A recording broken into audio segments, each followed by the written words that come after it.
Terrence Gray, Brian Gain, and Josh Allen for the extensive work, time, and energy that we all put in last week when we started this search to where we ended up with Joe. I'd also personally like to thank the other 8 candidates. This process was long, but it was informative. Learned a lot about how other people do things, how other teams do business, and took a lot of notes along the way. There was a lot of brilliant football minds that we were able to spend a good amount of time with, including a 44-year-old quarterback that just came back and finished. That was a good one. But when we started this process, we were looking for a CEO type of head coach. And so you may say, okay, what do you mean by a CEO? And what I'm talking about is a fresh, new vision for the Buffalo Bills. Somebody who values strong culture, collaboration, and alignment. We wanted a highly intelligent, aggressive, and excellent communicator. We wanted alignment. Joe Brady is all of that and more. We all know Joe. Joe is a brilliant offensive mind. He's led, the 2 years that he had the full helm as our offensive coordinator, top 5 offenses. He led the offense that produced an MVP quarterback a year ago. This past season, the NFL rushing champ. Joe's offenses know how to attack in many different ways. And we all know that about Joe. But what I and our team learned through this process was Joe's vision for how he would run an entire football team. And specifically, his thoughts on how our defense would play under Joe if he was given this job. He wants a defense that attacks opposing quarterbacks and play callers pre-snap and post-snap. A defense that dictates to the offense. And what I also learned about Joe through this process was his love for Buffalo, his love for our community and the entire Bills Mafia. Joe is the perfect fit for our team right now.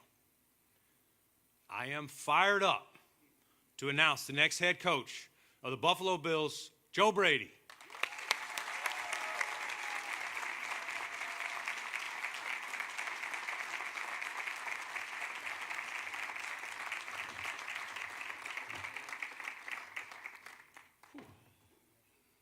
What's up, my guys? I'm trying not to get emotional already. I didn't do well in the staff room.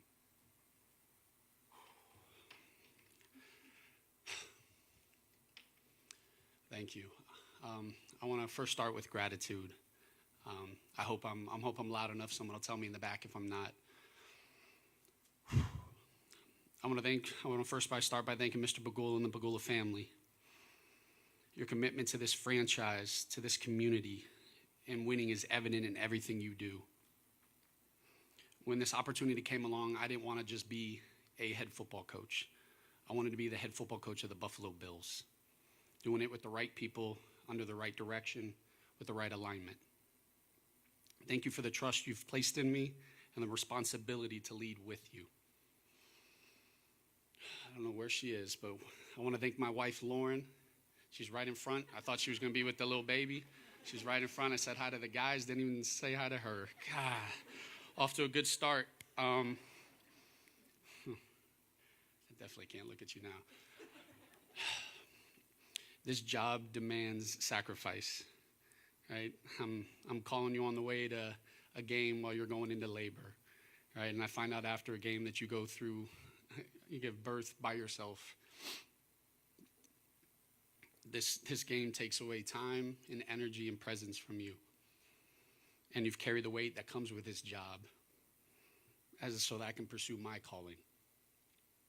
Your strength, your belief, and your steadiness is the foundation that allows me to do what I do. And you believed in me long before this moment ever arrived. I am nothing without you, and I will not get anywhere ever in life without you. I didn't cry, so that's not going to go well.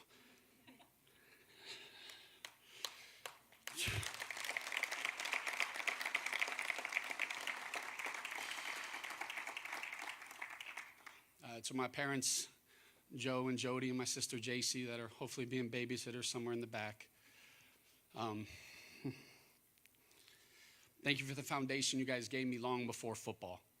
Right?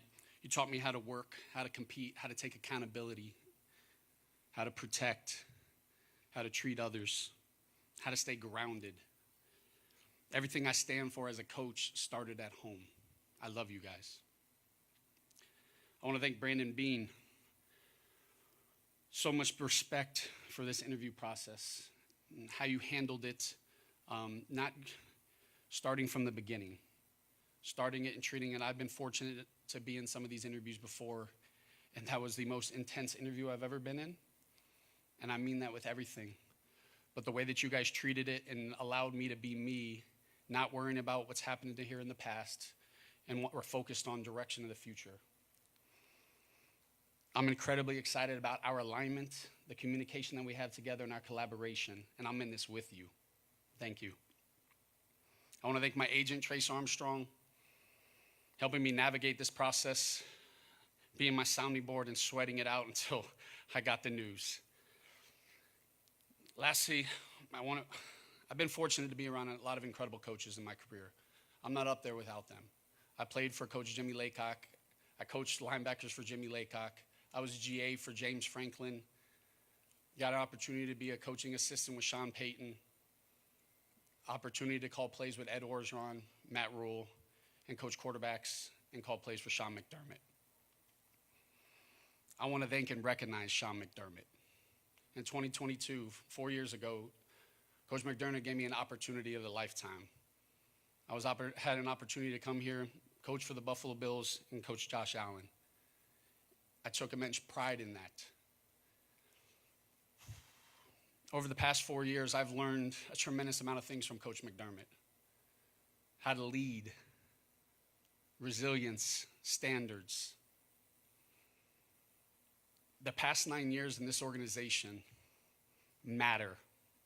I'm understanding of that. I'm appreciative of the opportunity to be a part of it. They matter deeply and they deserve respect. I'm so grateful for Coach McDermott. I love Coach McDermott. And I'm going to do everything I can to continue to build upon the things that he laid and the foundation he laid.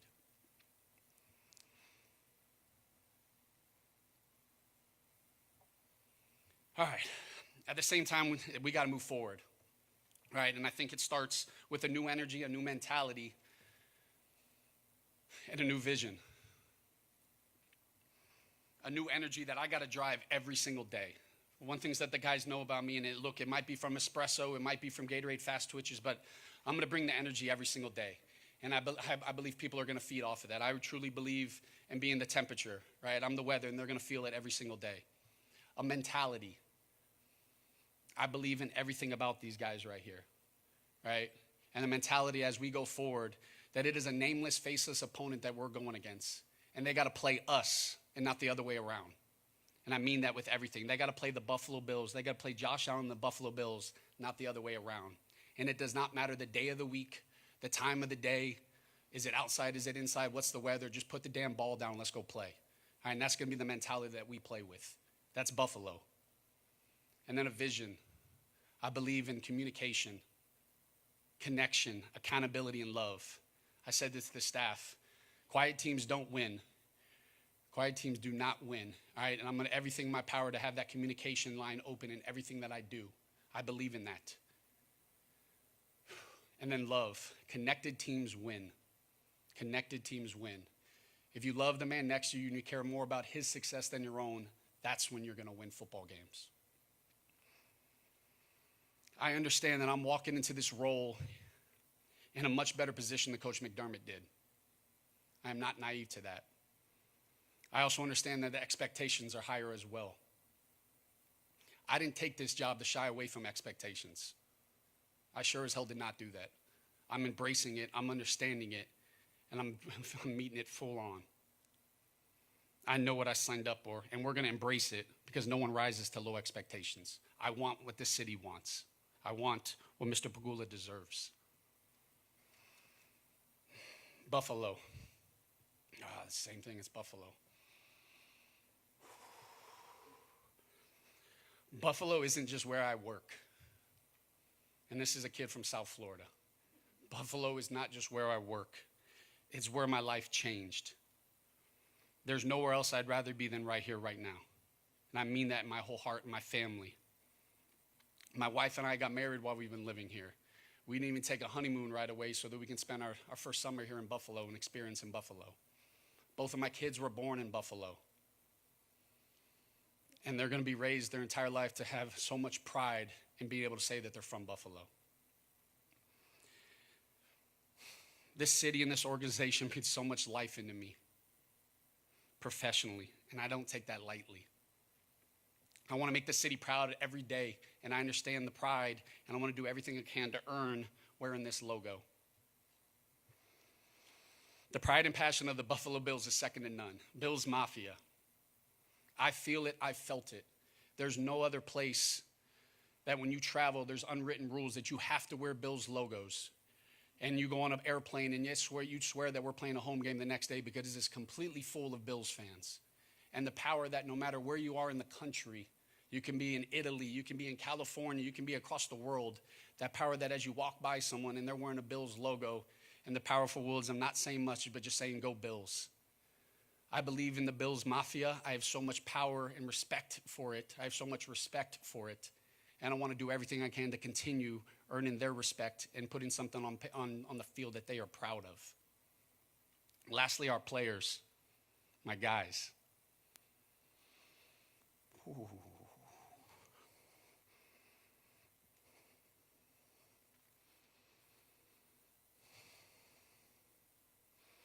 I'm so appreciative of you guys being here today.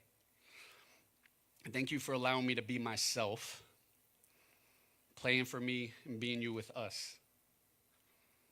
I may be calling plays still, but I'm no longer the offensive coordinator, Max, right? The defensive and special teams guys one day, I can't wait to grow our relationship, right? And deepen it and understand who you are and continue to grow that. And I can't wait to go out to practice, right? And when you get a takeaway, be able to celebrate with you, just like I was talking a lot to you. I get to get after Spencer Brown the same way, and I'm in it with you guys now, all right? I can't wait to do that. I have so much confidence in the guys here. I have so much confidence in the rosters and so much confidence in the men right here. Everything we will do will be centered around you having success and making sure that we're putting you in the best positions to have success.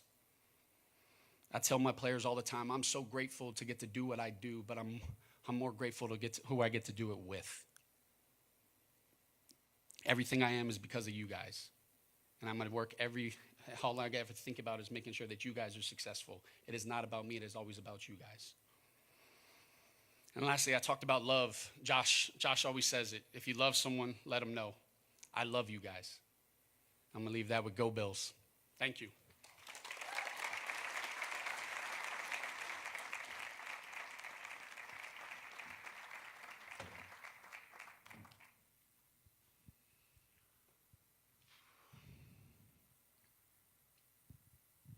Boys. Joe, congratulations, first of all. Thank you. Tell us first about, we see you've lost some coaches on this staff already. How far along are you in the process of replacing these coaches, specifically offensive coordinator and defensive coordinator? Yeah, look, what's important to me is not just being in such a rush to put together a staff, but putting together a staff of the right people and surrounding them with different personalities, different ideas, different viewpoints. I don't want a lot of guys that just think like me. And it's important that every person that we put together on the staff, you then sit there and reevaluate what else do we need with that. And so I'm in the process of doing it with Bean, and I'm excited about the staff that we're going to put together for our players. Right here, Joe. John Worrell. What's up, John? Congrats. Thank you. You mentioned it during your speech, but you understand the challenges and the pressures that come with this job and what you're stepping into. What are the challenges that you face of carrying over the sustained success and the culture that Sean brought in, and how do you go about carrying that over as you being the head coach? Yeah, well, the culture starts with them. When you watch a guy that's playing with, 17 sets the tone of the culture, right? The men in the locker room set the culture, regardless of who the head coach is. And it's my job to making sure that I'm allowing them to be their personality, allowing them to play to their personality, because that's what the culture is. Like I said, I understand the expectations that come with this job, but it's important that we understand that this is going to be a new year and we have to start over. We don't just get to pick up where we left off and think that, hey, we're in the position that, hey, next week we're going to be in the conference championship game. And there's going to be a lot of work. And I believe Mr. Bagul always says we're going to work tirelessly with it. We're going to have the competitive stamina to start over. But I'm excited about the direction that we have and the people that we have, and I believe in that.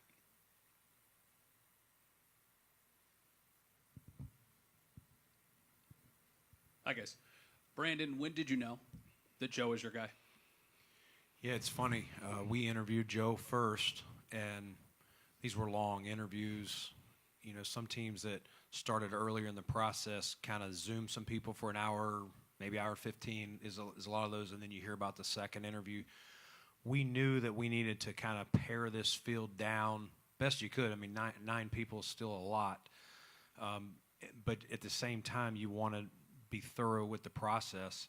And so we kind of went through, after each person went, we debriefed as a group and took notes and made sure to hear each other, like what, because sometimes I may miss something. Oh, that's what he was saying there.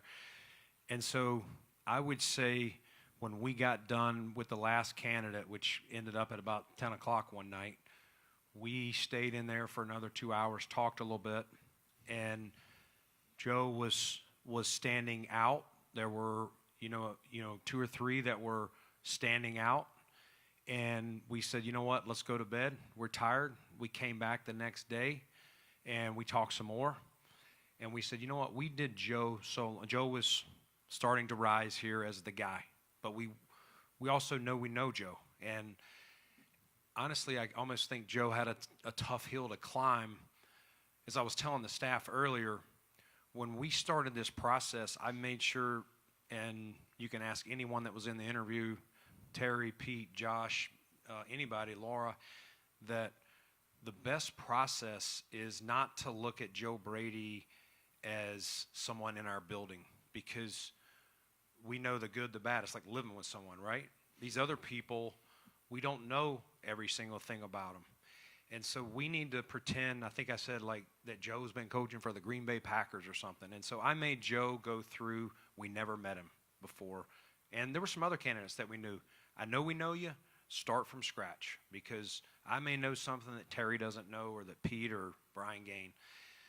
So it's a long answer for you, Matt, but I did not want to rush this process, and I wanted to be fair to every candidate.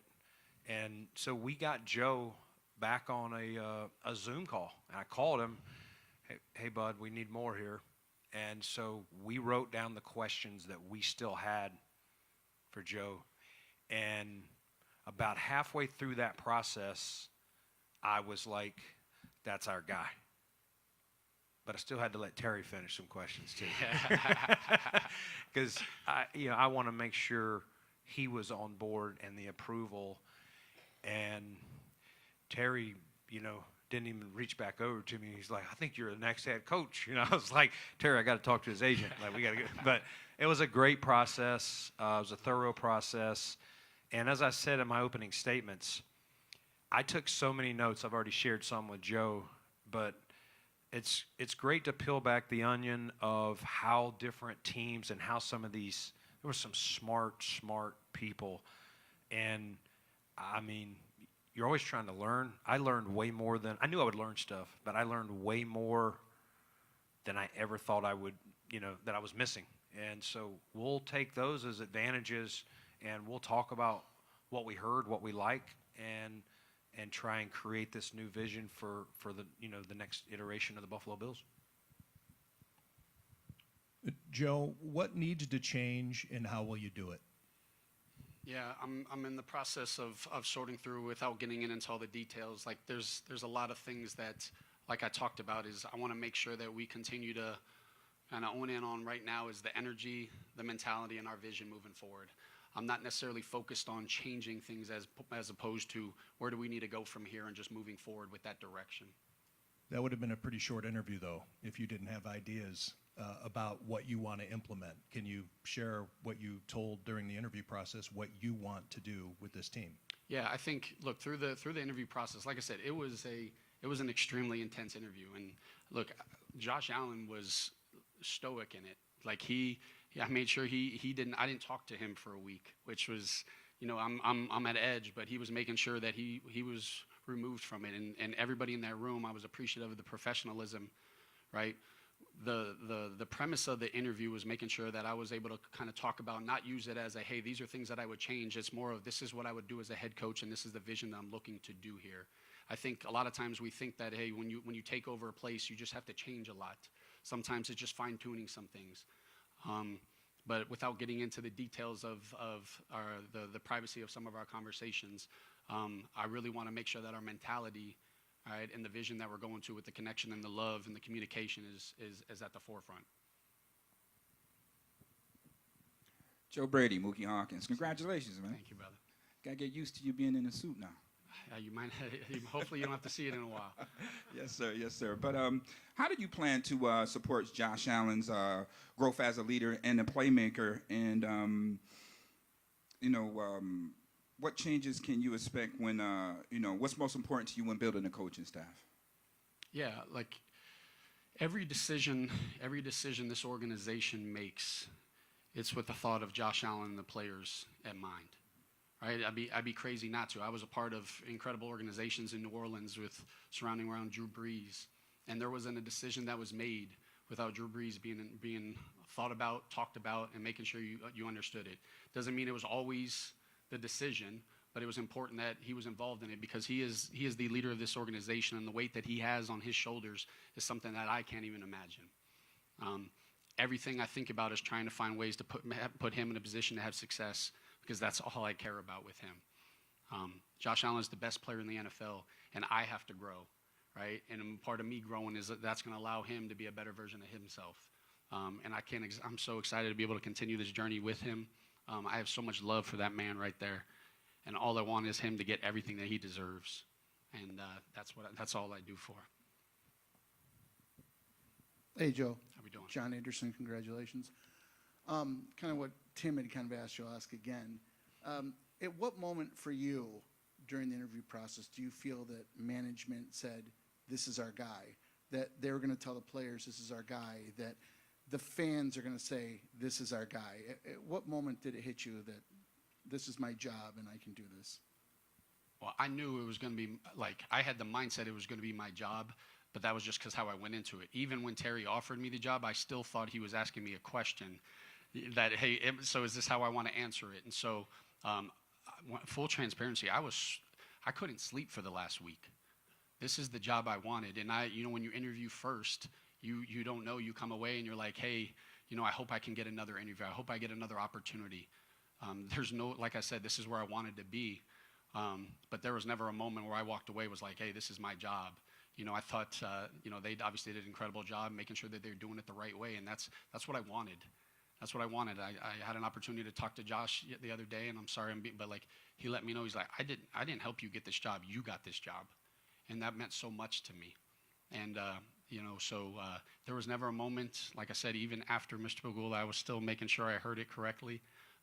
But I was sweating it out the entire time. Brandon, last week it was seeming clear that the roster was felt to be strong enough, but maybe coaching is the reason that this team hasn't reached the Super Bowl. Why then was a choice who's been part of this coaching staff the right one to be the next head coach? Yeah, I mean, I would say it wasn't like there was a finger pointed at coaching, so I would disagree with that, John. This is a collective thing. We do this together. We all collaborate. And hopefully I was clear that, Sean McDermott being dismissed or a change with coaching, I feel guilt for that as well. There's things that I could do and that, Joe and I will work together to make sure that we get corrected to get this thing over the top. So as I was saying earlier, if you viewed, I'm going to step back to myself. So I was in Carolina, started as an intern, grew my way up, interim GM, but some people still have a problem. They view you as what you were versus what you can be. And so if you're in Joe's seat as the offensive coordinator, I'm only having conversations with Joe about the offense or his players or things like that.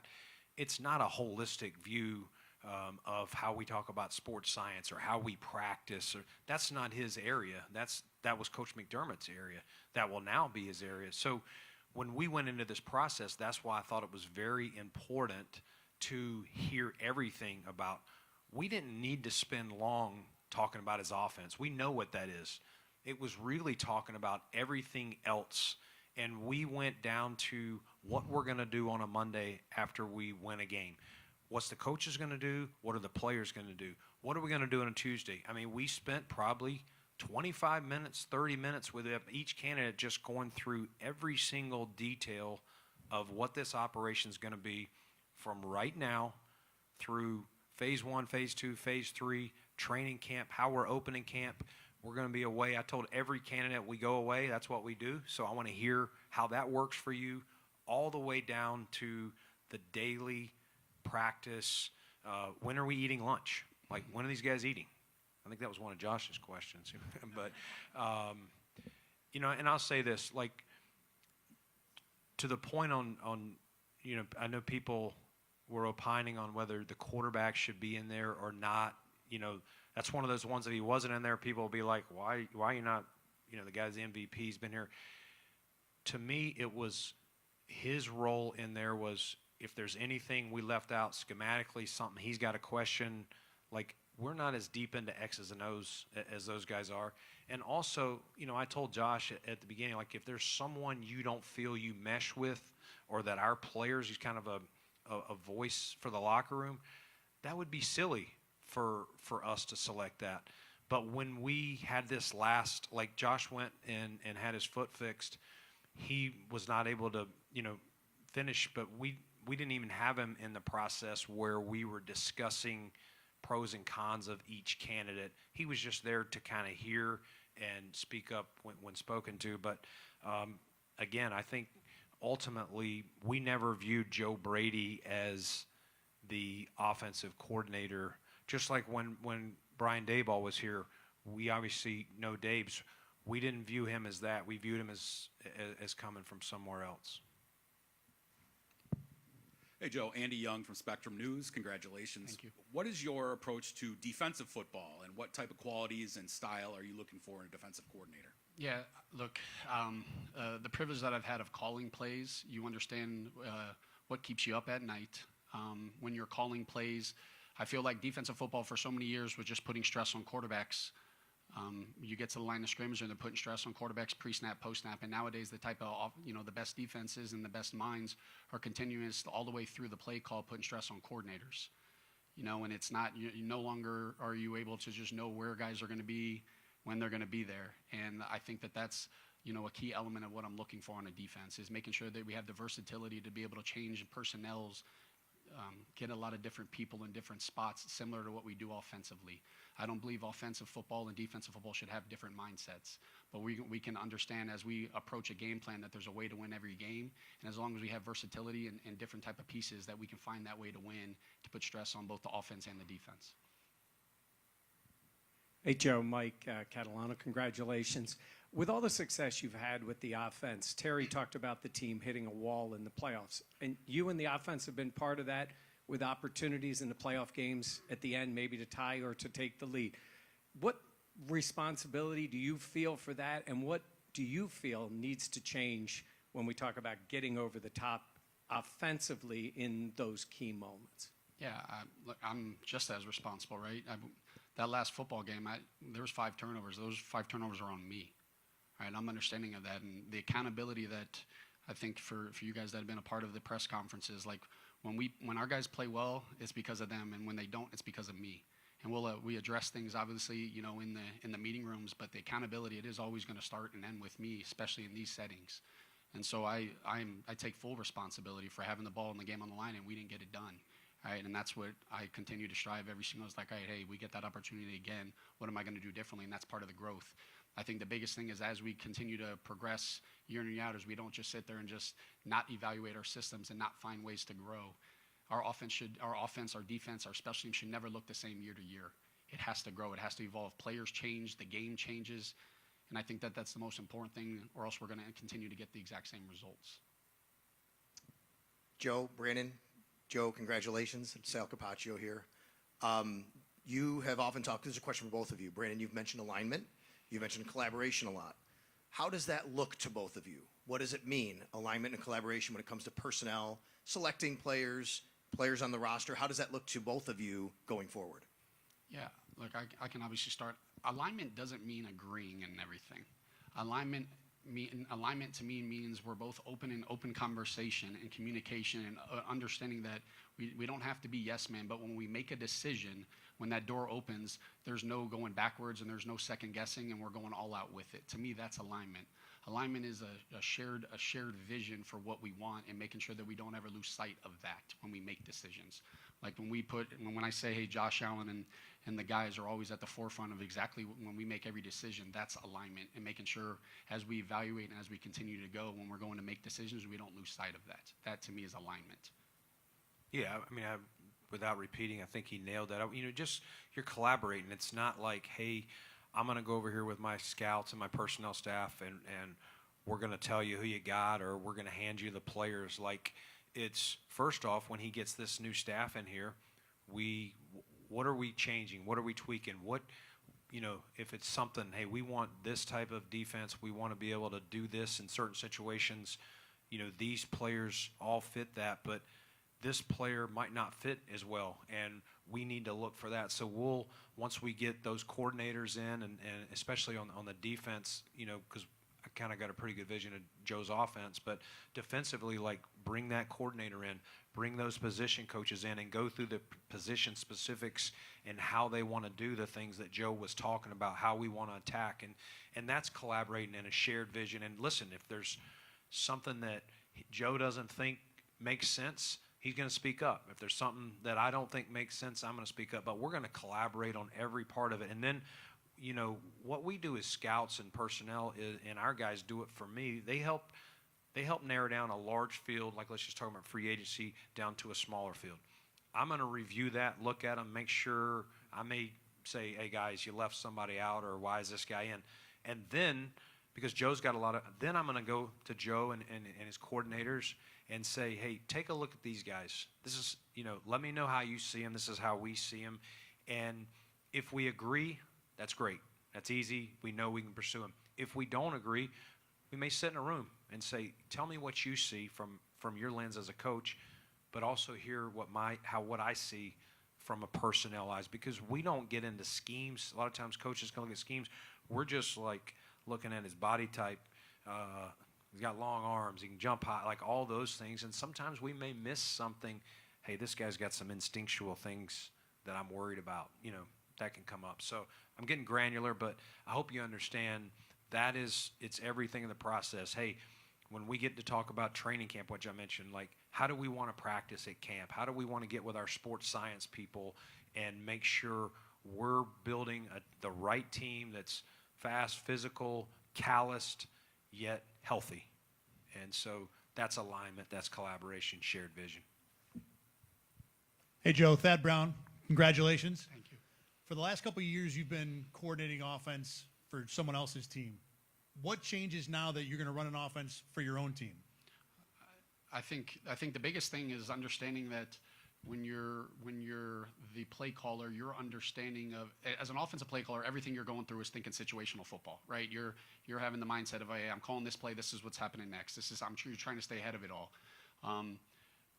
When you're an offensive play caller for a head coach, you have to be mindful of those things, because you're not in full control of handling all of those situations, right? And that's where a collaborative approach is extremely important, from an offensive coordinator that's calling a play calls with a head coach. But from my perspective, like, look, I was around Sean Payton. I'm from the Sean Payton tree.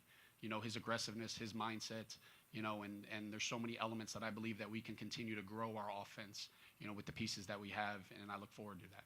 Quickly, it's been reported that you plan to call plays as the head coach. Is that the plan? Yes, sir. Thank you. That was a good segue, because that right over here. So Brandon, I know last week you talked about how the CEO nature of the head coach position it can tend to stretch you thin in a lot of different ways. So the decision to call plays, Joe, for you, what went into that, knowing all the other responsibilities heading into the head coaching position? And then for Brandon, what made you feel confident in Joe that he's able to do all of those things, including calling the plays? Yeah, look, I've never been a head coach before, right? I'm understanding of that. The only way to get head coaching experience is to be a head coach. But I think the most important thing is surrounding yourself with people that you can trust and you can lean on as you grow through it. There's going to be elements, and I'm going to make mistakes. I'm not going to be perfect, right? But I'm going to do everything I can to continue to grow through that. There's going to be a lot of conversation about figuring all that out. But like I said, as an offensive play caller, and every element that you're doing is is game management. You literally don't call a play without already thinking about what it's going to look like next, what the situation or what the defense is going to look like, and you have to have multiple things in mind. But I think the biggest thing is making sure that I'm surrounding myself with the right people that, hey, I can't be in the offensive room on every single second. I'm not the offensive head coach. I'm the head coach. And I'm understanding of that. And it's important that the defensive guys know me, and then I'm able to speak the defensive language, and I can communicate with the defensive coaches and the special teams coaches. That's important to me. So it's important when I put together the staff that I put together guys that understand the vision that I'm looking for with different ideas and putting it together so that I don't live and do everything like I did as the offensive coordinator, because I'm not the offensive coordinator anymore.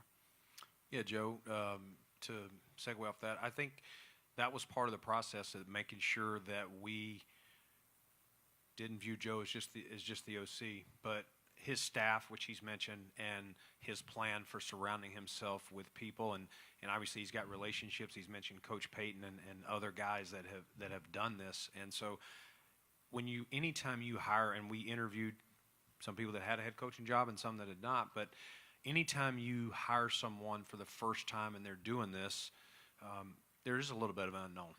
But I believe his plan, his vision, and our communication, I think we'll be able to support him where he needs it, which he will.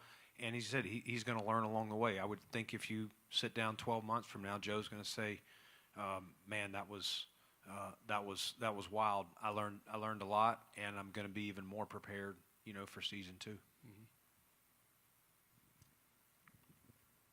Hi, Joe. You mentioned all the great coaches you've learned under.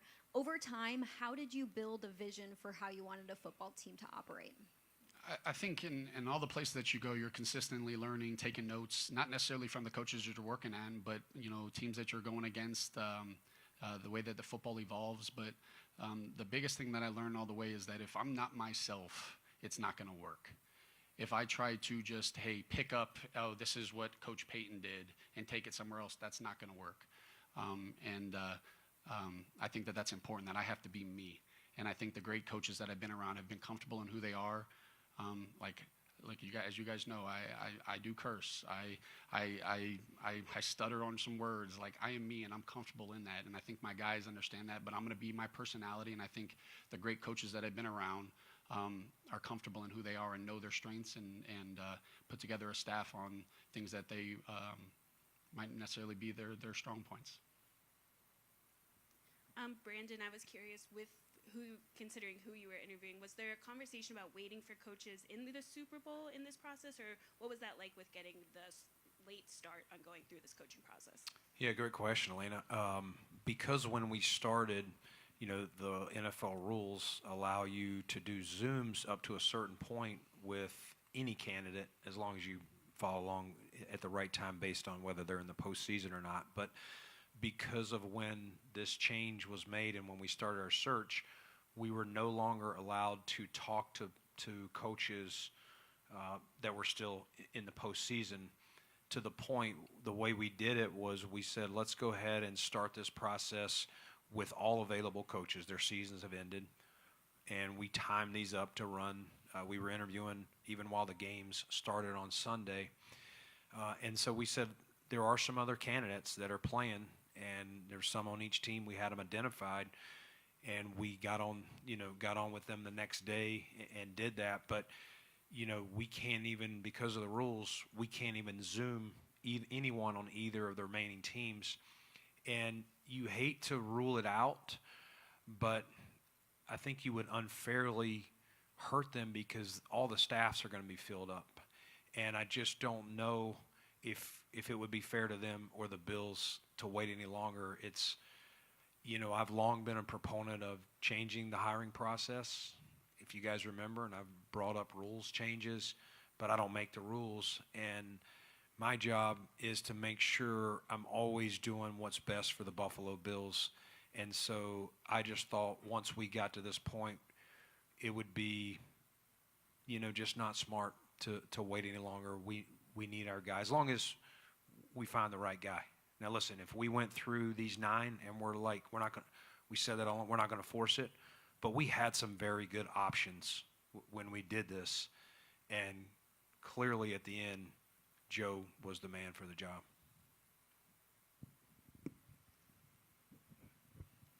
Lance Lysowski from the Buffalo News. Congrats, Joe.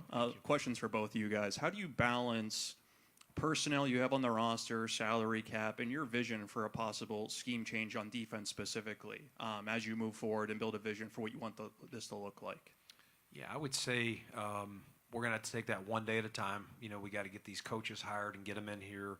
And, Joe and I have already been talking about some of the things. But I do think on defense, like if we were to make, a change to, five, and Joe's looking at different things. Nothing's but a 5 down front or whatever. Like we do think we have some pieces that can already fit in that. But as I said earlier, maybe some don't fit as well. And we'll talk about what that looks like.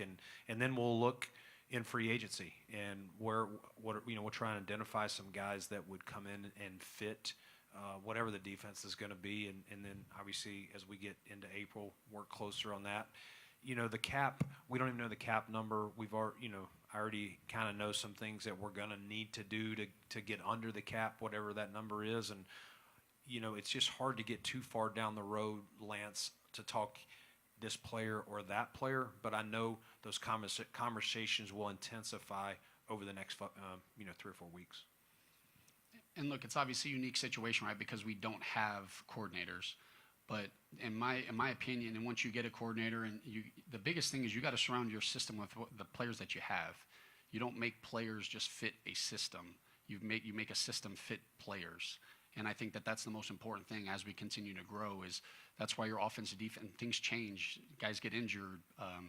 That's why your offense, your defense should be able to have the flexibility to play in different personnel groupings, different weather. And if you only have one way to go with it, and you only have this is the only way that this can work, and you can't adjust and adapt, I think that's when you get some issues. And so obviously this is a situation where it's vision and it's personality and identifying exactly what we're looking for in a scheme, and then we can continue to build around that. But once you get that, it's more of, okay, this is what we got. Let's not just bang our heads against the wall and say, hey, it doesn't matter. This is what I'm running no matter what. It's no, hey, what do these guys do well, and let's put them in position to have success. Joe, congratulations. Matt Perino, Syracuse.com. You mentioned coming from Sean Payton's tree, and I'm sure you've had conversations with guys over the years who are calling plays and also in-game management, like head coaching, big picture stuff. How do you plan to navigate all that as a first-time coach? I think a lot of fans are interested in that and the challenges that go into navigating all the new responsibilities. Yeah, I think that's part of the growth, and just like my first time when I took over at LSU, I was a coaching assistant. I'd never called plays before, and it was the same. Hey, how are you going to game plan? How are you going to put together a call sheet? How are you going to get? You figure it out. You grow, you learn, you try to do everything you can to put you in the best position to have success, and then you learn from mistakes and you continue to grow from there. I'm going to do a lot of I've done in the past years. This isn't something where I just out of nowhere I decided, this is an opportunity. I hope I can be the head coach here. Like, I believe, stay ready so you don't have to get ready. And so everything that I've done is making sure, and when this opportunity ever did come up, that I had a plan for exactly what I was looking like, and making sure that I'm in constant communication with people of, hey, what did you learn on the job?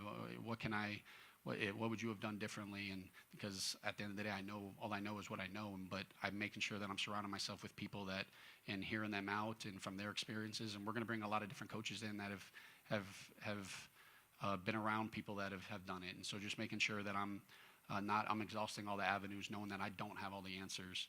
But if I surround myself with enough people and I'm open enough, that I'll be able to find out what works best for us.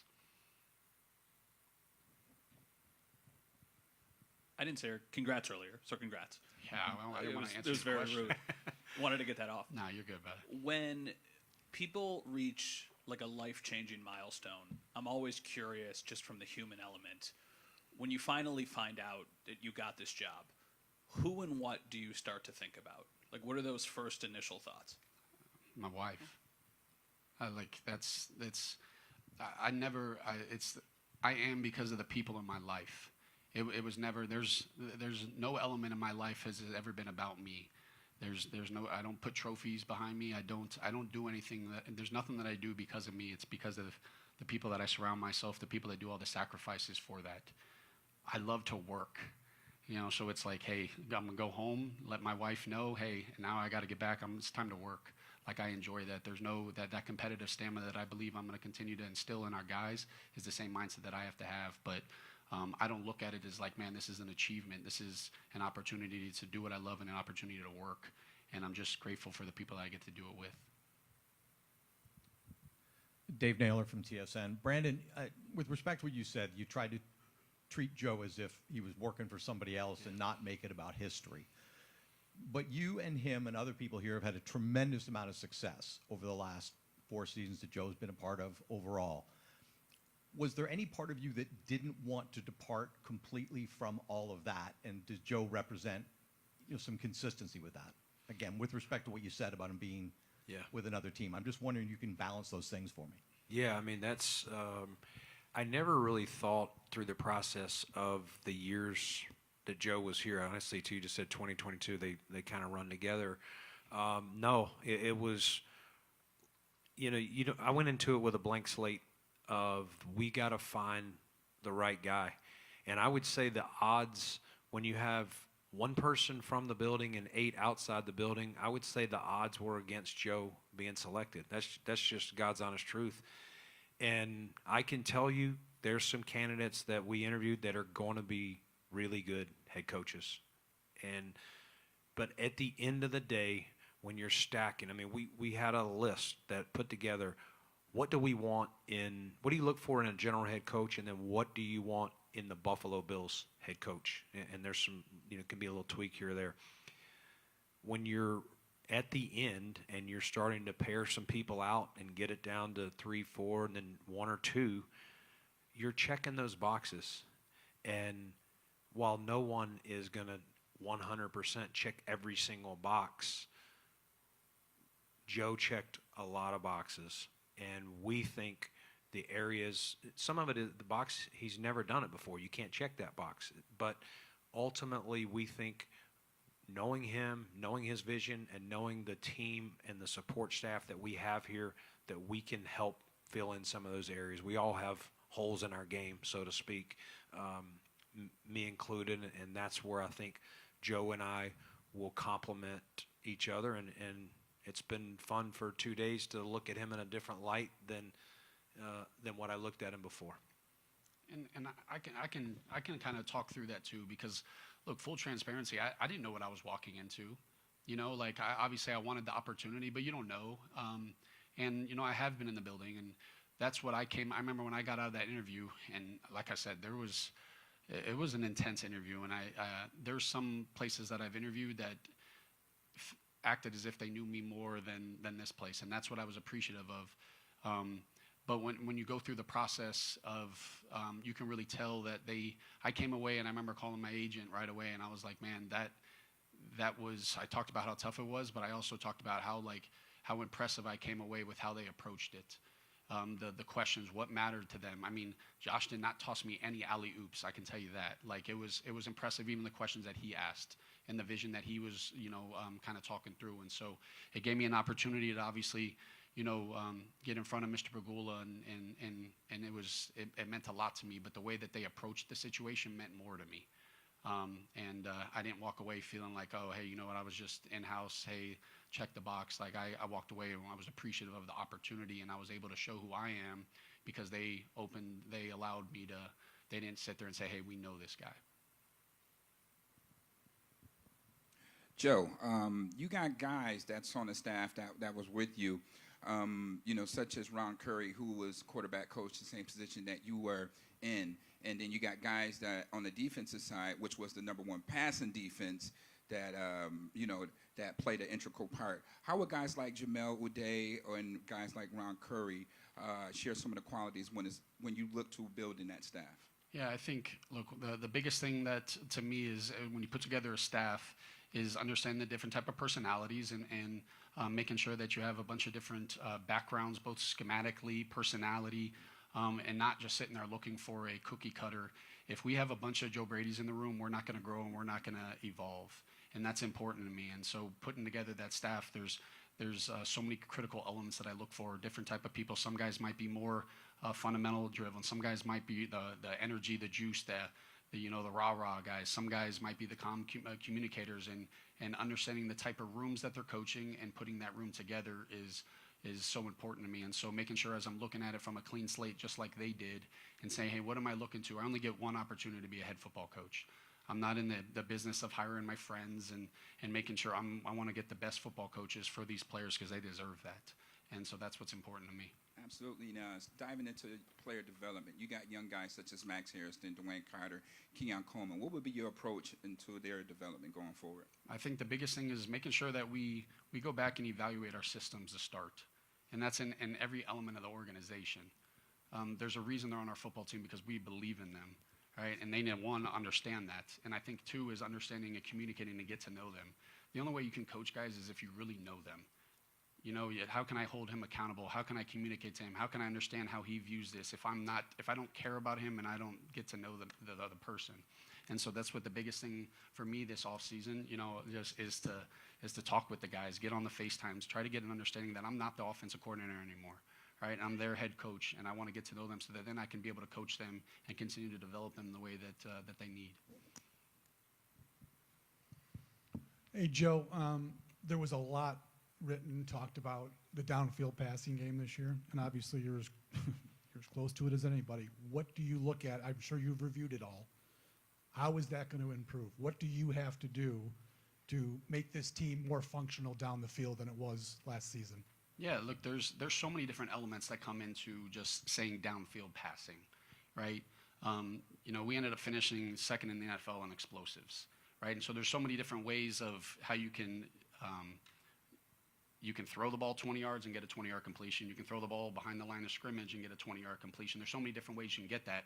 But I also think you have to understand that you got to be able to attack the defense to stretch the defense vertically. But you also got to be smart about what you're going with and making sure that Josh is making great decisions as he's handling that. That's an element of our game that has to improve, and it will improve. And it has to improve in the offseason as we get into the situations of we don't have pads and it's a passing camp essentially. Like I said, I'm from the Sean Payton tree, right? And the way that I was raised and understand that the aggressiveness of pushing the ball on the field and what it does. But I also understand we're not going to just bang our heads against the wall. And if people are as deep as the deepest and it's like, hey, Josh, just throw it deep. But we're going to continue to evolve and change and grow our offense based upon the personnel that we have. Josh is going to continue to grow and get better. And then we're going to be able to put an offense around that. But just to say, hey, we're just going to throw it deep, just to throw it deep, we got to make sure that we're effective at it as well. Hey, Joe, Jay with the Buffalo News. How much autonomy did you have over the last couple of years to call the offense that you wanted to call versus having it fit into a vision that was maybe laid out by the head coach? Look, there's a way to win every game. And that's to me the most important thing. And as a head football coach, sharing the vision and making sure that you're communicating with your coordinators about this is what it's going to take to win this football game. Part of I do believe calling plays is understanding that as well. When you look at us from an offensive perspective this year, there was games where we lived in 13 personnel and needed to control the line of scrimmage and control the game. There was games that we knew, hey, this is going to probably be a high-scoring game, and you got to call it differently. Look, I'm the play caller, and I'm not gonna put any excuses or anything like that. If there was any issues or anything that came up from an offensive coordinator perspective for our offense, that falls strictly on me. And I was in communication with Coach McDermott, and at the end of the day, we have to grow our offense. I know we had a lot of success this last year, but we looked different than the previous year, and we're going to have to continue to look different next year. Awesome. Thank you, guys.